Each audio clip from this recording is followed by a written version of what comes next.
Canal Explica Gel, Enem 2013, questão 17. Vamos na segunda aplicação. Vamos a ela? Movimentos migratórios, hein? Olha só. Enunciado. Em 1850, a Lei Eusébio de Queiroz determinou a extinção do tráfico transatlântico de cativos e colocou em evidência o problema da falta de mão de obra para a lavoura. A Lei Eusébio de Queiroz proíbe o tráfico de escravos para o Brasil, tráfico negreiro, e isso vai evidenciar a falta de mão de obra no Brasil, porque nós éramos um país escravocrata. Beleza? Aí, fechando aqui o enunciado, para os cafeicultores paulistas, a medida que representou uma solução efetiva desse problema foi o quê? Qual foi a solução para isso? Então vamos dar uma rápida olhada aqui no texto, mas o enunciado já foi bem claro no objetivo da questão, né? Diz assim: a cessação do tráfico lançou sobre a escravidão uma sentença definitiva. Mais cedo ou mais tarde estaria extinta, tanto mais quanto os índices de natalidade entre os escravos eram extremamente baixos e os de mortalidade extremamente elevados.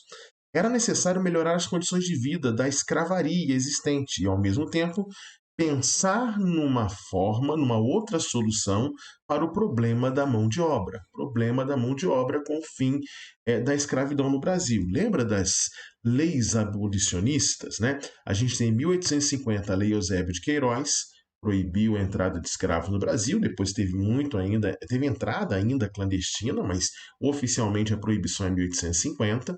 Nós temos em 1871 a Lei do Ventre Livre, que determinou que os filhos de escravos nasceriam livres, né? A Lei do Sexagenário, em 1885, tornou livres os escravos com mais de 60 anos, eram pouquíssimos, né?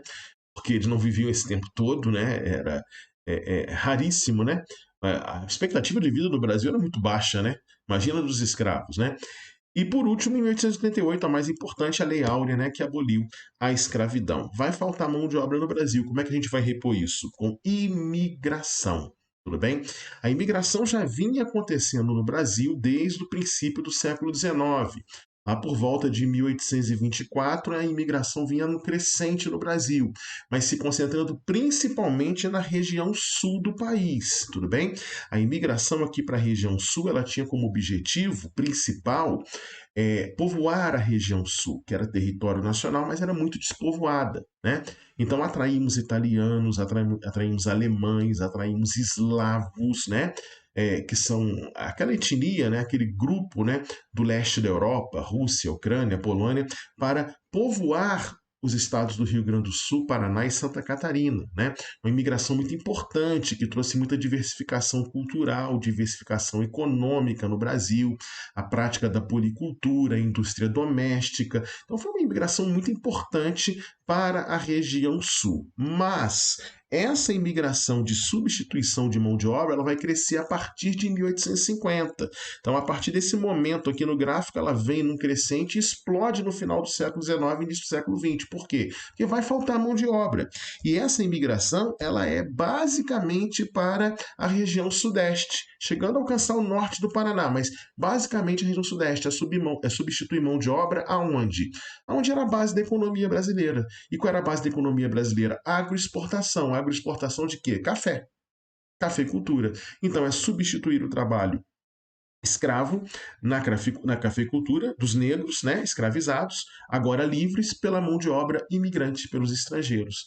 Italianos, espanhóis e japoneses são os grupos mais numerosos que vieram com esse objetivo, né, de mão de obra na cafeicultura. Aqui a gente tem entre 1808 e 1970, já estendendo aí pelo século XX, os grupos mais presentes de imigrantes no Brasil. Em primeiro lugar, os portugueses, por conta da nossa própria colonização, pela proximidade, etc. Tá? Agora, aquela migração dirigida, né, trazida, né, em primeiro lugar, depois dos portugueses, né, tirando os portugueses, italianos, tudo bem?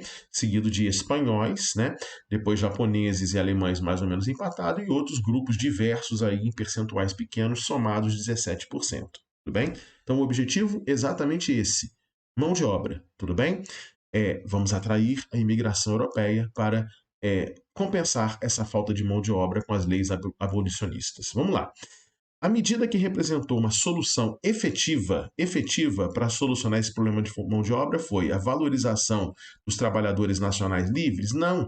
O fato de terem liberto os escravos em 1888, eles não foram valorizados, os negros. Pelo contrário, não queria mão de obra negra. A mão de obra negra só valia a pena desde que fosse escrava. Era o racismo puro, né?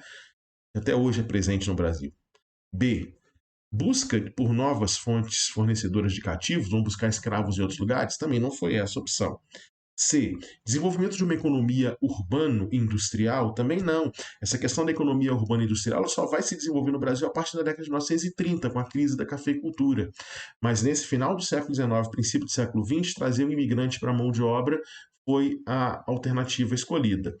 Letra D, alternativa correta. Incentivo à imigração europeia, trazer os estrangeiros. Tranquilo? Curte o vídeo? Vamos fechar eliminando a letra E. Escravização das populações indígenas. Não, isso não. Isso foi tirado de questão no Brasil durante o próprio processo de colonização, muito antes do século XIX. Beleza? Tranquilo, pessoal.